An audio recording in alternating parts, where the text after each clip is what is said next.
कर्दळकाळ। Crime petrol news. दोघेही पुण्यात सदाशिव पेठेत एकत्र अभ्यास करायच्या, त्यातून त्यांच्यात मैत्री झाली। पुढे त्यांची लग्ने झाली।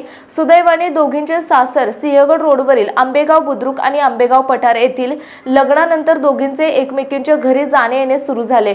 त्यातील एकीला शेअर मार्केट आणि ऑनलाईन गेमिंगचा नाद, त्यासाठी पैसे अपुरे पडू लागले। तेव्हा तिने आपल्याच मैत्रिणीच्या घरी डल्ला मारण्याचा विचार केला।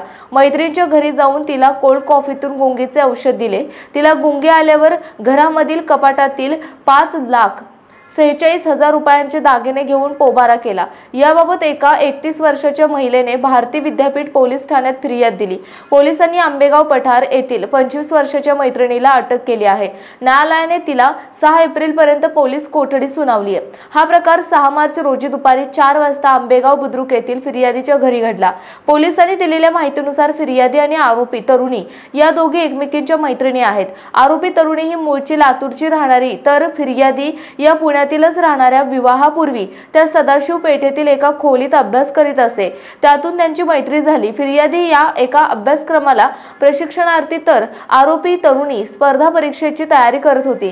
विवाहानंतर त्या आंबेगाव बुद्रुक आणि आंबेगाव पठार येथे राहायला आल्या, त्यातून त्यांचे एकमेकींच्या घरी जाणे येणे सुरू झाले। आरोपी तरुणी ही 6 मार्च रोजी दुपारी 4 वाजता फिर्यादीच्या घरी कोल्ड कॉफी घेऊन आली। फिर्यादीने कॉफी पिल्यावर तिला गुंगी आली। त्यानंतर या तरुणीने तिच्या घरातील कपाटातून 5,46,000 रुपयांचे दागिने चोरून नेले। आपल्याच मैत्रिणीने चोरी केल्याचे तिच्या काही दिवस लक्षात आले नाही। 2 दिवसांपूर्वी घरातील दागिने दिसत नसल्याने तिने पोलिसांकडे धाव घेऊन तक्रार दिली। पोलिसांनी तपास करून तिच्या मैत्रिणीलाच अटक केली आहे। पोलीस उपनिरीक्षक निलेश मोकाशी तपास करतायत। आपल्या परिसरातील महत्त्वाच्या बातम्या पाहण्यासाठी आमच्या क्राईम पेट्रोल न्यूजच्या चॅनलला सबस्क्राइब करा आणि बेल आयकॉन प्रेस करा।